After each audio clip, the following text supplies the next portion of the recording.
ऐसी घड़ी अब आई है, ऐसी घड़ी अब आई है। हे प्रभु, ये तो विजय नहीं पाएंगे। यह मेरा जो भाई है रावण, इसकी नाभि में अमृत है।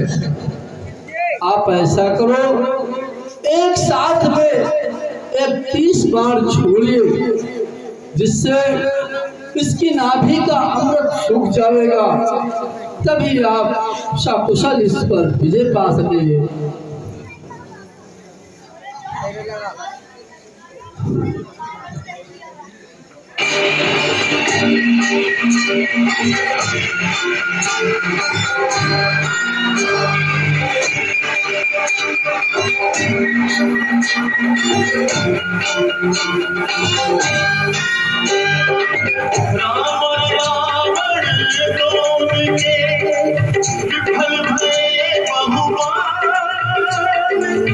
दोनों ही दोनों ही बलवान, कौन विजयी रहेगा ना किसका मिटेगा, कहने में बड़ी कठिनाई है।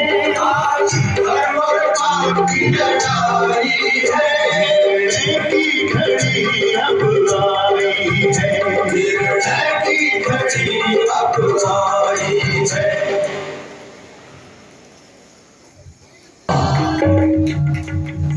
अरे विभीषण, आखिर तुमने वो रात बता ही दिया। तुमने अपना नाम त्रेता युग से लेकर कलयुग तक अमर कर लिया। कोई भी माँ अपने बेटे का नाम कदापि विभीषण नहीं रखेगी।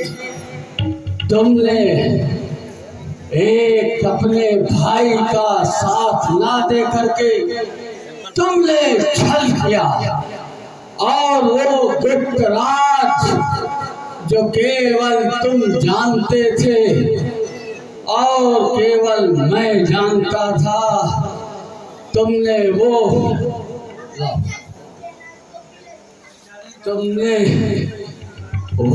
राज भी इन तपस्वियों को बता दिया। अब मेरे प्राण अटक रहे हैं, क्योंकि मेरी नाभि का अमृत सोख रहा है। राम, तुमने मेरे कुल का, जिसमें 1 लाख पुत्र और 1.25 लाख पौत्र थे, सबका वध कर डाला। और ये भी मेरी इच्छा से हुआ। मेरा परम प्रतापी भाई कुंभकर्ण, जिसको कोई नहीं मार सकता था, तुमने उसे भी मारा। और मेरे पुत्र इंद्रजीत को मारकर तुमने मुक्ति दे दी है। राम, अब मुझे भी अपने चरणों में ले लो। राम,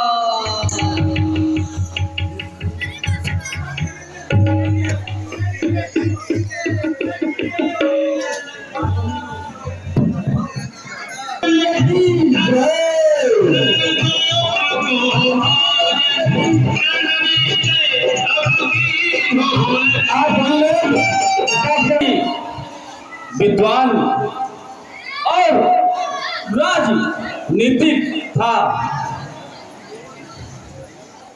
आप इनके चरणों के पास जाइए और इनसे कुछ राजनीति और विद्या के गुण ले लीजिए।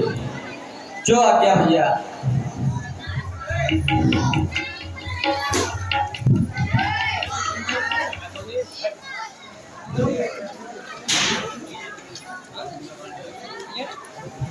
हे भैया, हम रावण के पास काफी देर बैठे रहे, उन्होंने कुछ जवाब नहीं दिया, ना ही कुछ बताया है।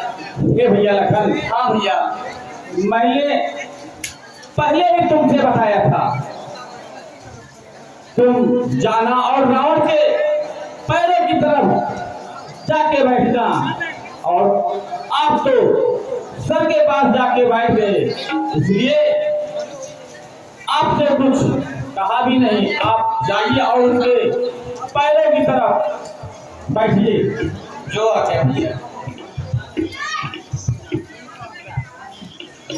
चलिए हम भी अब साथ में चलते हैं आपसे।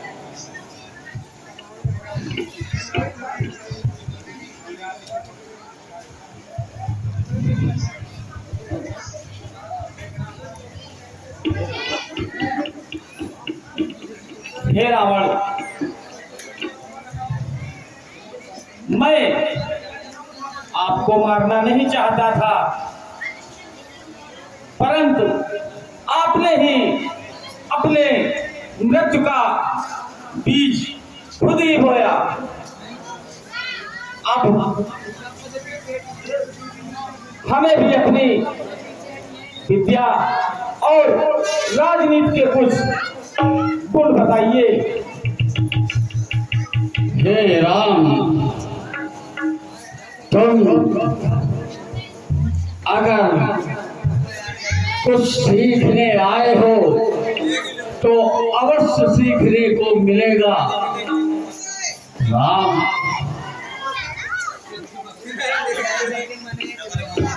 तुम अयोध्या के निवासी थे और मेरी लंका नगरी तुमसे काफी बड़ी थी और सोने की थी। मैं तुम्हारे परिवार से भी मेरा बड़ा परिवार था, लेकिन तुम इसलिए विजयी हुए कि तुम्हारा जैसा भाई लक्ष्मण तुम्हारे साथ था और मेरा भाई विभीषण मुझसे छोड़कर चला गया। अतः यही कोशिश होनी चाहिए कि परिवार में अपने मान सम्मान को ताक पर रखकर, अपने परिवार को बचाए रखकर जिंदगी का अगर अनुसरण किया जाए तो हमेशा लाभ देती है। हे राम, तुमने हमेशा स्त्रियों का, ब्राह्मणों का सम्मान किया है, इसीलिए तुम विजयी हुए हो। मैंने अपार बल अर्जित करते हुए भी, अथाह शक्तियां होते हुए भी मैं आपके हाथों मृत्यु की गति को प्राप्त हुआ हूँ। अब मेरी आपसे एक ही प्रार्थना है कि अब मेरे परिवार सहित जितने भी काल के गाल में समाये हैं और मुझे मेरे भाइयों सहित अपने श्री चरणों में स्थान दे, बस यही आखिरी इच्छा है। हे राम। ठीक है रावण, आपकी ये इच्छा मैं अवश्य पूर्ण करूंगा। आज